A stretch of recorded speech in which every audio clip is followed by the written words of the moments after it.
করেছেন। তাদের পরিষ্কার অভিযোগ যে খবর দেওয়ার বেশ কিছুক্ষণ পর ঘটনাস্থলে এসে পৌঁছে দমকল আধিকারিকরা, এবং সেখানেও ঘিঞ্জি এলাকা বলে দমকলের গাড়ি প্রথমে ঢুকতে পারছিল না, কিন্তু সেখানে এক ব্যক্তির মুখে আমরা এমনটা শুনলাম যেখানে চালের গোডাউন রয়েছে এবং সেই গোডাউনে যখন চাল নিয়ে আসে সেই গাড়ি, সেই বড় বড় গাড়িগুলিতে আসতে পারে, তাহলে দমকলের গাড়ি সেখানে ঢুকতে পারবে না কেন?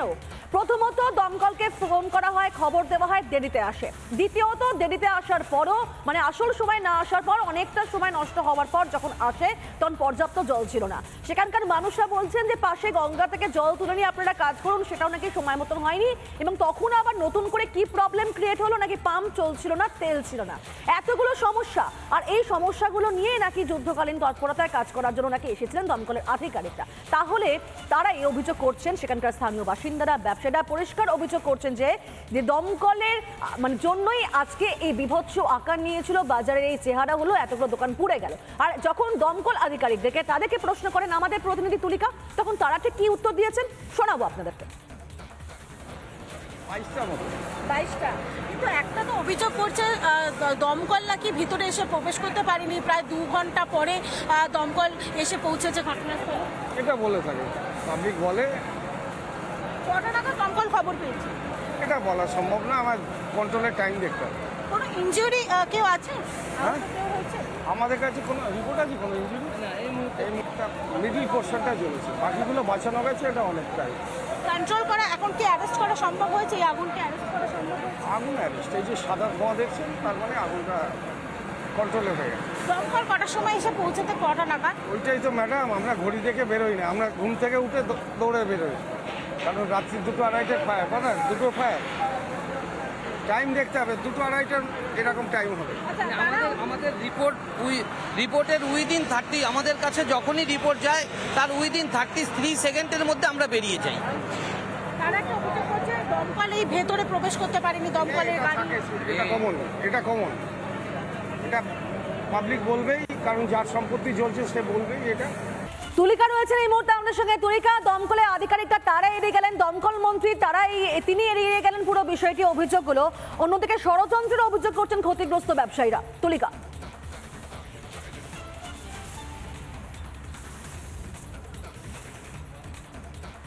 এই মুহূর্তে যে ব্যবসায়ীরা রয়েছেন সেই ব্যবসায়ীরা এই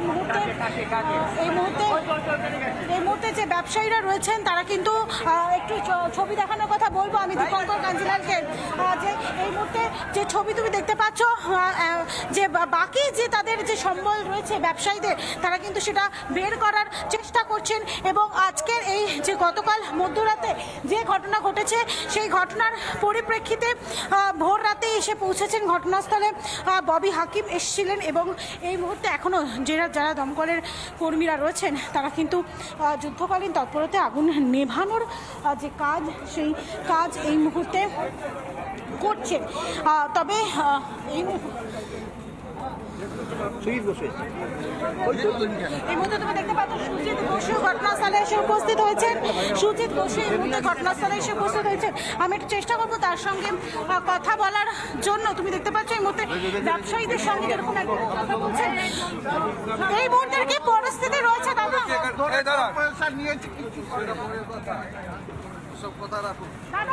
ভাবতাম যদি ফেলিওর হলো, এতগুলো লোক কিসের জন্য এসছে? দমকলের মন্ত্রী, সেই দমকল মন্ত্রী সুজিত বসু তিনি ঘটনাস্থল পরিদর্শনে এসেছেন। আজকে ভোর রাতে যেরকম আজকে ভোর রাতে ববি হাকিম এসেছেন, আমি সুজিত বসুকে একটু তার সঙ্গে একটু কথা বলার চেষ্টা করব। একদিকে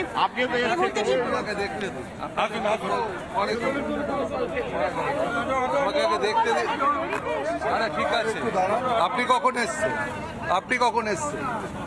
কখন এসছেন? ভোর 5টার সময়। আমি কি আগুন নেভাবো? আমি কি আগুন নেভাতে বলিনি, আপনার কাজ আপনি করুন, আমাদের কাজ। দমকলের কাজ তো যখনই আগুন লাগবে তখনই সেই আগুন আপনারা করেন, ঝগড়া করেন।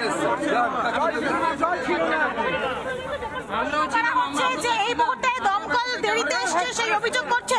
সে সময় তিনি পাল্টা প্রশ্ন করছেন সাংবাদিককে যে আমি কখন এসেছি, অর্থাৎ তাহলে কি আমার কাজ আগুন নেভানোর, সেই প্রশ্ন ইতিমধ্যেই করছেন। তবে এই মুহূর্তে তুমি দেখতে পাচ্ছ গোটা ঘটনাস্থল পরিদর্শন করছেন। আর এই মুহূর্তে দীপঙ্কর কাঞ্জিলাল যে ছবি প্রথমে দেখানোর চেষ্টা করছে, আমি একটুখানি সেই ছবি প্রথমে দেখাই। গোটা যে বাজার এই মুহূর্তে পরিদর্শন করছেন সুজিত বোস, এবং যে প্রশ্ন বারবার উঠে আসছে, স্থানীয় বাসিন্দারা যে গুরুতর অভিযোগ করছেন, দমকল এই মুহূর্তে 1 থেকে দেড় ঘন্টা দেরিতে এসেছে। তবে রিপাবলিক বাংলা সেই প্রশ্ন করলে তিনি এড়িয়ে যান এবং আমি কখন এসেছি সেই প্রশ্ন করেন। তবে এই মুহূর্তে তুমি দেখতে পাচ্ছ গোটা বাজার পরিদর্শন করছে এই মুহূর্তে দমকল মন্ত্রী। যে বাজার এই মুহূর্তে ভস্মীভূত হয়ে গিয়েছে, 22টি ইঞ্জিন ঘটনাস্থলে এসে পৌঁছেছে, কাজ করছে।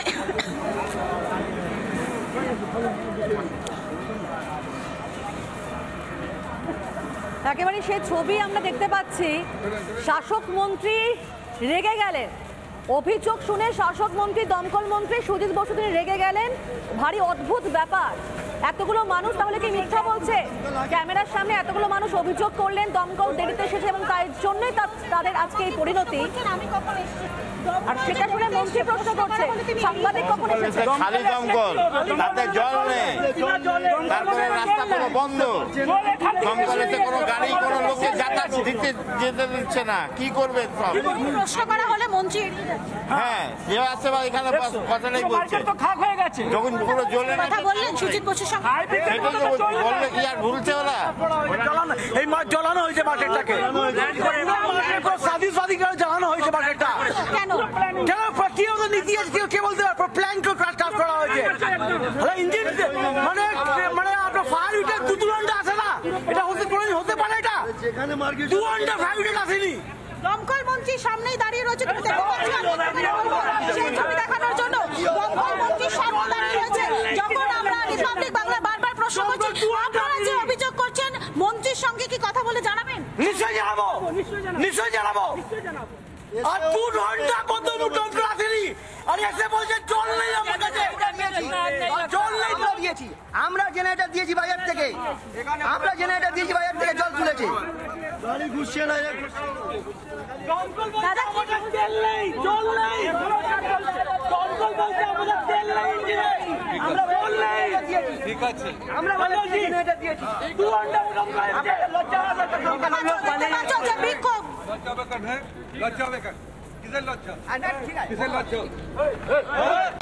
নানা ধরনের কন্টেন্ট দেখার জন্য লাইক করুন, শেয়ার করুন আমাদের ফেসবুক পেজ, সাবস্ক্রাইব করুন আমাদের ইউটিউব চ্যানেল। পাশাপাশি অন্যান্য ব্রেকিং নিউজের জন্য অবশ্যই চোখ রাখুন রিপাবলিক বাংলায়।